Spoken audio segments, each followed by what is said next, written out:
ہم حشر کے میدان کی سمت جا رہے تھے کہ راستے میں ایک جگہ نحور اور شائستہ نظر آئے۔ انہیں دیکھ کر میری حصے مزہ بیدار ہو گئی۔ میں نے صالح سے کہا، آؤ ذرا چلتے چلتے انہیں تنگ کرتے جائیں۔ ان دونوں کا رخ جھیل کی طرف تھا، اس لیے وہ ہمیں قریب آتے ہوئے دیکھ نہیں سکے۔ میں شائستہ کی سمت سے اس کے قریب پہنچا اور زور سے کہا، اے لڑکی، چلو ہمارے ساتھ، ہم تمہیں ایک نامحرم مرد کے ساتھ گھومنے پھرنے کے جرم میں گرفتار کرتے ہیں۔ شائستہ میری بلند آواز اور سخت لہجے سے ایک دم گھبرا کر پلٹی، تاہم نحور پر میری بات کا کوئی اثر نہ ہوا۔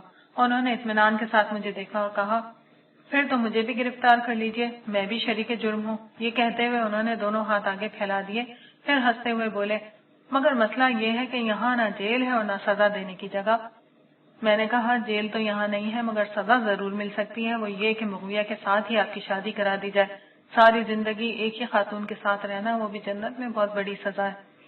اس پر نحور نے ایک زوردار قہقہ بلند کیا۔ شائستہ جو میرے ابتدائی حملے کے بعد سنبھل چکی تھی، ہنستے ہوئے بولی، ویسے تو آپ لوگ توحید کے بڑے قائل ہیں، مگر اس معاملے میں آپ لوگوں کی سوچ اتنی مشرکانہ کیوں ہو جاتی ہے؟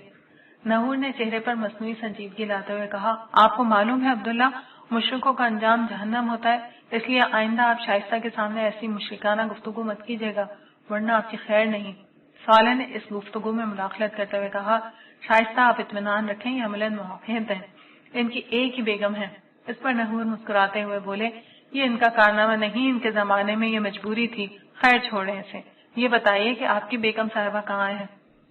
میں ابھی تک سنجیدگی اختیار کرنے کے لیے تیار نہیں تھا۔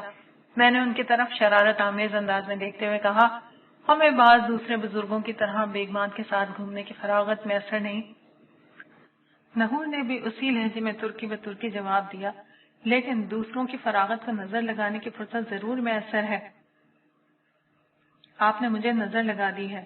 انہوں نے مزید وضاحت کرتے ہوئے کہا، میرے پیغمبر یرمیہ نبی کو شہادت دینے کے لیے بلایا گیا ہے، میں چونکہ ان کا قریبی ساتھی تھا، اس لیے میرا وہاں موجود ہونا ضروری ہے۔ یہ آخری بات کہتے ہوئے ان کے چہرے پر سنجیدگی آ گئی تھی۔ شائستہ نے پوچھا، آپ جا رہے ہیں؟ انہوں نے کہا، ہاں، تم اپنے گھر والوں کے پاس چلی جاؤ، میں کچھ دیر تک ان معاملات میں مصروف رہوں گا۔ عبداللہ نے مجھے نظر جو لگا دی ہے۔ یہ کہہ کر وہ ان فرشتوں کے ساتھ روانہ ہو گئے جو انہیں لینے آئے تھے۔ انبیاء تو اپنی امتوں پر گواہی دے چکے، یہ یرمیہ نبی کی گواہی کس چیز کی ہو رہی ہے؟ میں نے صالح کی سمت دیکھتے ہوئے دریافت کیا۔ اس نے بتایا، جن مجرموں نے ان کے ساتھ زیادتی کی تھی، انہیں بھی ان کے انجام تک پہنچنا ہے، یہ گواہی اس سلسلے کی ہے۔ صالح نے جواب دیا۔ پھر ہم دونوں بھی حشر کی طرف روانہ ہو گئے۔ عرش کے سامنے یرمیہ نبی کے زمانے کے تمام یہود جمع تھے۔ ان کا زمانہ یہود کی تاریخ کا ایک اہم ترین دور تھا۔ یہود یا بنی اسرائیل حضرت ابراہیم علیہ السلام کے چھوٹے صاحبزادے حضرت اسحاق علیہ السلام اور ان کے بیٹے یعقوب علیہ السلام کی اولاد میں سے تھے۔ حضرت یعقوب علیہ السلام، جن کا لقب اسرائیل تھا، ان کے 12 بیٹے تھے، انہی کی اولاد کو بنی اسرائیل کہا گیا۔ ان 12 بیٹوں میں سب سے نمایاں حضرت یوسف علیہ السلام تھے۔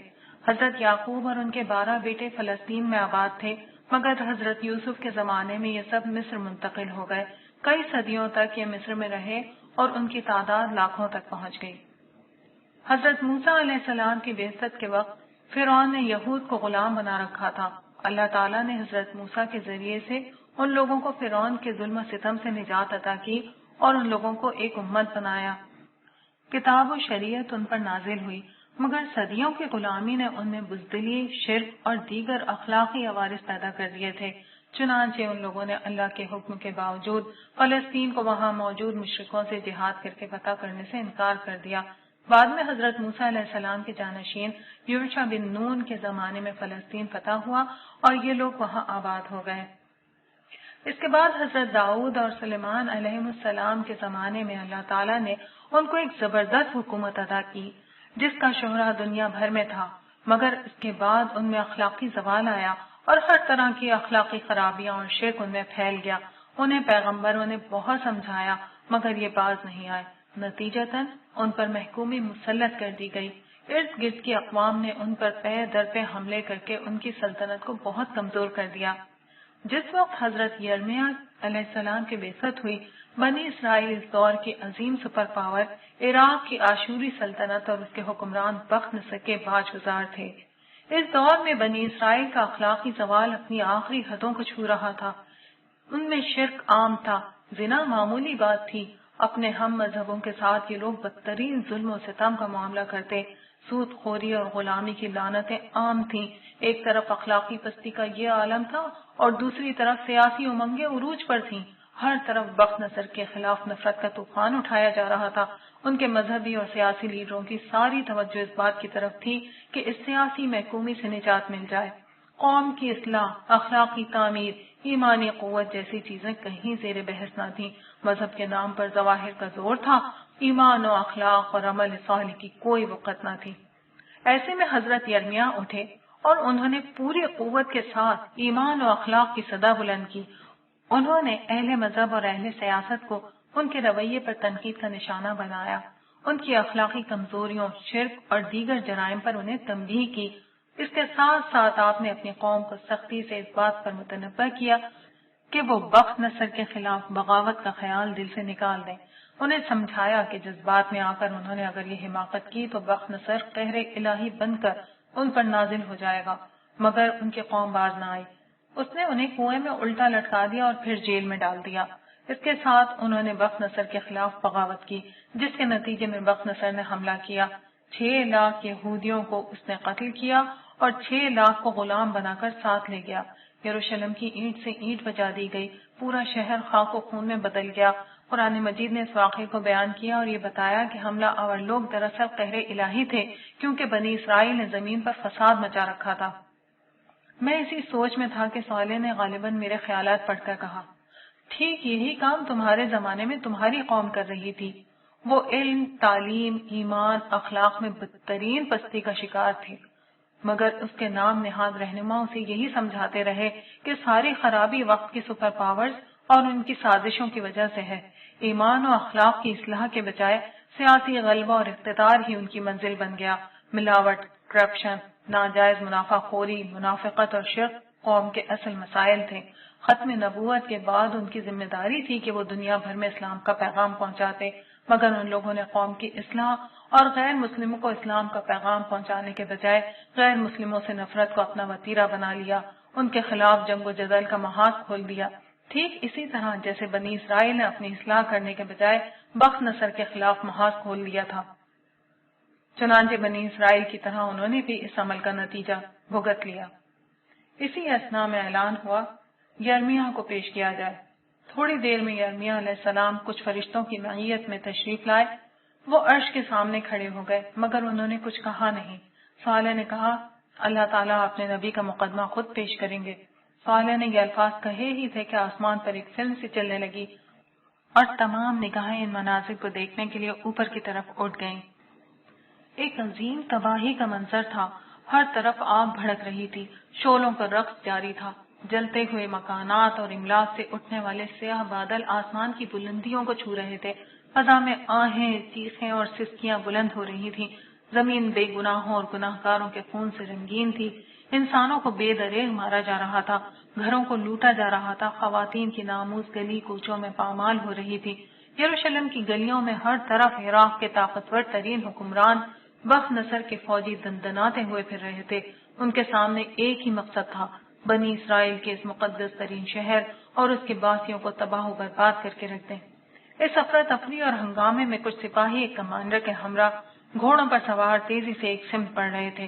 شہر کے کونے میں بنے جیل خانے کے قریب پہنچ کر وہ رکے اور اپنے گھوڑوں سے اتر کر کھڑے ہو گئے.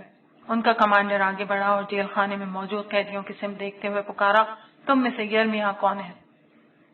اس کی بات کا کوئی جواب نہیں آیا، لیکن تمام قیدیوں کی نظریں ایک پنجرے کی طرف اٹھ گئیں، جہاں ایک قیدی کو پنجرے کے اندر انتہائی بے رحمی سے رسیوں سے جکڑ کر رکھا گیا تھا. کمانڈر کو اپنے سوال کا جواب مل گیا تھا. اس نے سپاہیوں کی سمت دیکھا. وہ تیزی سے آگے بڑھے، پنجرے کو کھولا اور یرمیاہ نبی کو رسیوں کے قید سے رہائی دلائی. وہ اتنے نڈھال تھے کہ زمین پر گر پڑے. کمانڈر ان کی سمت بڑھا اور ان کے سامنے پہنچ کر کھڑا ہو گیا اور نرمی سے کہا، یرمیاہ تم ٹھیک تو ہو؟ قیدی نے دھیرے سے آنکھیں کھولی، مگر شدت ذوق سے ان کی آنکھیں پھر بند ہو گئیں. کمانڈر نے ان کی طرف دیکھتے ہوئے فخر کے ساتھ کہا، یرمیاہ تمہاری پیش گوئی پوری ہو گئی. ہمارے بادشاہ بخت نصر شاہ عراق نے یروشلم کی اینٹ سے اینٹ بجا دی. آدھی آبادی قتل ہو چکی ہے اور آدھی آبادی کو ہم غلام بنا کر اپنے ساتھ لے جا رہے ہیں، مگر تمہارے لیے بادشاہ کا خصوصی حکم ہے کہ تمہیں کوئی نقصان نہ پہنچے. تم ایک سچے آدمی ہو، تم نے اپنی قوم کو بہت سمجھایا مگر وہ باز نہ آئی اور اب اس نے اس کی سزا بھگت لی ہے۔ یہ کہہ کر وہ پیچھے مڑا اور اپنے سپاہیوں کو حکم دیا، یرمیا کو چھوڑ دو اور باقی قیدیوں کو قتل کر دو۔ اس کے بعد اس شہر کے آدمیوں کے لہو سے اپنی پیاس بجھاؤ اور ان کی عورتوں سے اپنے خون کی گرمی کو ٹھنڈا کرو۔ جو چیز ہاتھ آئے اسے لوٹ لو اور جو باقی بچے اسے آگ لگا دو۔ قیدیوں کو قتل کر دیا گیا اور سپاہی لوٹ مار کے لیے دوسری سمتوں میں نکل گئے۔ یرمیا علیہ السلام پوری قوت مجتمع کر کے اٹھے اور پنجرے کی دیوار کا سہارا لے کر بیٹھ گئے۔ ان کی آنکھوں کے سامنے ان کا شہر جل رہا تھا، ان کے جسم کا جوڑ جوڑ دکھ رہا تھا، مگر اس سے کہیں زیادہ درد انہیں اپنی قوم کی ہلاکت کا تھا۔ پھر اسکرین پر ان کی زندگی اور ان کے دور کے کئی مناظر ایک ایک کر کے سامنے آنے لگے۔ وہ قوم کے اکابرین اور عوام کو سمجھا رہے تھے مگر ان کی بات کوئی نہیں سن رہا تھا۔ ان کی قوم عراق کے سپر پاور بادشاہ اور آشوریوں کے زبردست حکمران بخت نصر کے تابع تھی۔ سالانہ خراج بخت نصر کو بھیجنا ہی ان کی زندگی اور عافیت کا سبب تھا۔ اس غلامی کا سبب وہ اخلاقی پستی تھی جو قوم کے رگو پے میں سرایت کر گئی تھی۔ توحید کے رکھوالوں میں شرک عام تھا، زنا اور قمار بازی معمول تھی، بددیانتی اور اپنے لوگوں پر ظلم ان کا چلن تھا، جھوٹی قسمیں کھا کر مال بیچنا اور پڑوسیوں سے زیادتی کرنا ان کا معمول تھا۔ یہ لوگ بھاری سود پر قرض دیتے، جو مقروض قرض ادا نہ کر پاتا اس کے خاندان کو غلام بنا لیتے۔ علماء لوگوں کی اصلاح کرنے کے بجائے انہیں قومی فخر میں مبتلا کیے ہوئے تھے۔ ایمان، اخلاق اور شریعت کے بجائے ذبیحوں اور قربانیوں کا اصل دین سمجھ لیا گیا تھا۔ ان کے حکمران ظالم اور رشوت خور تھے، انصاف کے بجائے عیش و عشرت ان کا معمول تھا۔ مگر پوری قوم اس بات پر جمع تھی کہ ہمیں بخت نصر کی غلامی سے نکل کر بغاوت کر دینی چاہیے۔ حقیقت یہ تھی کہ ان پر خدا کا غضب تھا، مگر ان کو یہ بات بتانے کے بجائے قومی فخر اور سلیمان و داؤد کی عظمت رفتہ کے خواب دکھائے جا رہے تھے۔ انہیں امامت عالم کی دہائی دی جا رہی تھی، حالانکہ وہ بدترین ایمانی اور اخلاقی انحطاط کا شکار تھے۔ پھر اسکرین پر وہ منظر سامنے آیا جب یرمیا علیہ السلام پر وحی آئی کہ اپنی قوم کی اصلاح کرو، انہیں سیاست سے نکال کر ہدایت کی طرف لاؤ۔ ایک دفعہ سچی خدا پرستی پیدا ہو گئی تو سیاست میں بھی تمہیں غلبہ ہوگا۔ انہیں حکم تھا کہ وہ شادی کر کے گھر بسانے کے بجائے قوم کو آنے والی تباہی سے خبردار کریں، مگر جب یرمیا علیہ السلام یہ پیغام لے کر اٹھے تو ہر طرف سے ان کی مخالفت شروع ہو گئی۔ خدا کے اس نبی نے اپنے زمانے کے عوام و خواص، اہل مذہب اور اہل سیاست سب کو پکارا، مگر گنتی کے چند لوگوں کے سوا کسی نے ان کی بات نہ سنی۔ ان کی دعوت بالکل سادہ تھی، بخت نصر سے ٹکرانے کے بجائے اپنے ایمان و اخلاق کی اصلاح کرو۔ اسکرین پر سب سے زیادہ ڈرامائی منظر وہ تھا جب یرمیا نبی بادشاہ کے دربار میں لکڑی کا جوا، یعنی ہل کا وہ حصہ جو جانوروں کو جوتنے کے لیے ان کے گلے پر ڈالا جاتا ہے، پہن کر پہنچ گئے تھے۔ یہ ان لوگوں کو سمجھانے کی آخری کوشش تھی کہ اس وقت تم پر لکڑی کا جوا ڈلا ہوا ہے، اسے توڑنے کی کوشش کرو گے تو لوہے کے جوے میں جکڑ دیے جاؤ گے۔ مگر درباریوں اور اہل علم نے ان کو بخت نصر کا ایجنٹ قرار دے دیا۔ بادشاہ نے آگے بڑھ کر لکڑی کا جوا تلوار سے کاٹ ڈالا، اس کے ساتھ ہی فیصلہ ہو گیا، اب ان کے گلے میں لوہے کی بیڑیاں ڈالی جائیں گی۔ اللہ کے اس نبی کو بخت نصر کا ایجنٹ قرار دے کر بطور سزا پہلے کنویں میں الٹا لٹکا دیا گیا اور پھر ایک پنجرے میں باندھ دیا گیا۔ بخت نصر کے خلاف بغاوت کر دی گئی، جواب میں بخت نصر عذاب الہی بن کر ٹوٹ پڑا۔ پھر اسکرین پر وہی پہلا منظر آ گیا جب عذاب کی بارش سے یروشلم نہا رہا تھا۔ یرمیا علیہ السلام نے آنکھیں کھول کر ارد گرد پڑی بے گور و کفن لاشوں اور چاروں طرف رقصاں تباہی کے مناظر پر ایک نظر ڈالی اور بلند آواز سے کہا، میں نے تم لوگوں کو کتنا سمجھایا، مگر تم نے سیاسی شعبدہ بازوں اور معتصب جاہل مذہبی لیڈروں کی پیروی کو پسند کیا۔ تم حق و باطل کے معاملے میں غیر جانبدار رہے، تم معاشرے کے خیر و شر اور خدائی احکام سے بے نیاز ہو کر زندگی گزارتے رہے۔ آخر کار اس کی سزا سامنے آ گئی۔ پھر یرمیا نے آسمان کی طرف نظر اٹھائی اور دھیرے سے بولے، عدل کامل کا دن آئے گا، ضرور آئے گا، مگر کچھ انتظار کے بعد۔ اس کے ساتھ ہی منظر ختم ہو گیا اور ایک زوردار ڈانٹ فضا میں بلند ہوئی۔ اللہ تعالیٰ کا غصہ اپنے عروج پر تھا۔ ان کے نبی کے ساتھ جو کچھ بنی اسرائیل نے کیا تھا، اس کی جو سزا بخت نصر کی صورت میں انہوں نے بھگتی تھی، وہ بہت معمولی تھی۔ اصل سزا کا وقت تو اب آیا تھا۔ حکم ہوا ہر اس شخص کو پیش کیا جائے جو کسی درجے میں بھی یرمیا کے ساتھ کی گئی زیادتی میں شریک تھا۔ بادشاہ، عمرا اور مذہبی لیڈروں کا وہ گروپ پیش ہوا جو اس سانحہ کا ذمہ دار تھا۔ ان میں سزا دینے والے بھی تھے اور وہ بھی جو یرمیا علیہ السلام کو بخت نظر کا ایجنٹ قرار دے کر ان کے خلاف فضا ہموار کر رہے تھے۔ ان سب کے لیے جہنم کا فیصلہ سنا دیا گیا۔ پھر اس کے بعد ایک ایک کر کے اس زمانے کے عوام کا احتساب شروع ہوا۔ نبی کے مجرموں کا احتساب جس طرح ہونا چاہیے تھا ویسے ہی ہوا اور ہر مجرم کے لیے بدترین سزا کا فیصلہ ہو گیا۔ میں اس دفعہ حشر میں دیر تک کھڑا رہا اور لوگوں کا حساب کتاب دیکھتا رہا۔ سچی بات یہ ہے کہ اس سے قبل میں نے چند ہی لوگوں کا حساب کتاب دیکھا تھا، مگر اب اندازہ ہو رہا تھا کہ اللہ تعالیٰ انتہائی مکمل اور جامع حساب کر رہے ہیں۔ ہر شخص کے حالات، اس کے ماحول اور اس کی تربیت اور پرورش کے نتیجے میں بننے والی نفسیات کی روشنی میں اس کے اعمال کا جائزہ لیا جا رہا تھا۔ لوگوں نے رائی کے دانے کے برابر بھی عمل کیا تو وہ ان کی کتاب اعمال میں موجود تھا۔ ان کی نیت، محرکات اور اعمال ہر چیز کو پرکھا جا رہا تھا۔ فرشتوں کا ریکارڈ، دیگر انسان، در و دیوار اور سب سے بڑھ کر انسان کے اپنے اعضاء گواہی میں پیش ہو رہے تھے۔ ان سب کی روشنی ہی میں کسی شخص کی ابدی مستقبل کا فیصلہ سنایا جاتا۔ یوں انسان پر رائی کے دانے کے برابر بھی ظلم نہیں ہو رہا تھا۔ جس کو معاف کرنے کی ذرا بھی گنجائش ہوتی اسے معاف کر دیا جاتا۔ اللہ تعالیٰ کے عدل کامل اور رحمت کامل کا ایسا ظہور تھا کہ الفاظ اسے بیان کرنے سے قاصر ہیں۔ میں اسی حال میں تھا کہ صالح نے میرے کان میں سرگوشی کی، نائمہ بڑی شدت سے تمہیں ڈھونڈ رہی ہیں۔ میں نے پوچھا خیریت؟ کہنے لگا بڑا دلچسپ معاملہ ہے، بہتر ہے تم چلے چلو۔ یہ کہہ کر صالح نے میرا ہاتھ پکڑا اور تھوڑی ہی دیر میں ہم نائمہ کے پاس کھڑے تھے، مگر مجھے یہ دیکھ کر حیرت ہوئی کہ نائمہ کے ساتھ ایک بہت خوبصورت پری پیکر لڑکی کھڑی ہوئی تھی۔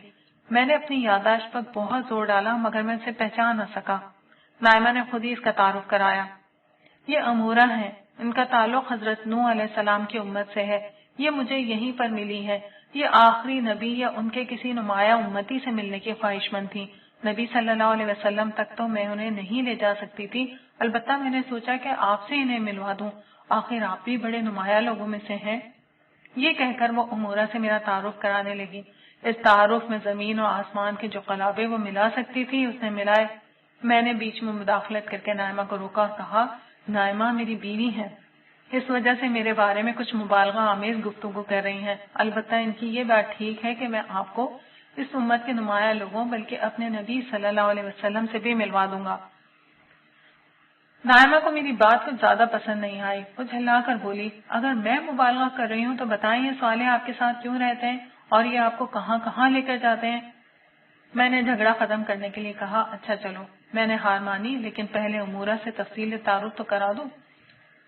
امورہ ہنستے ہوئے بولی، انسان ہزاروں برس میں بھی نہیں بدلے، بلکہ دوبارہ زندہ ہو کر بھی ویسے ہی ہیں۔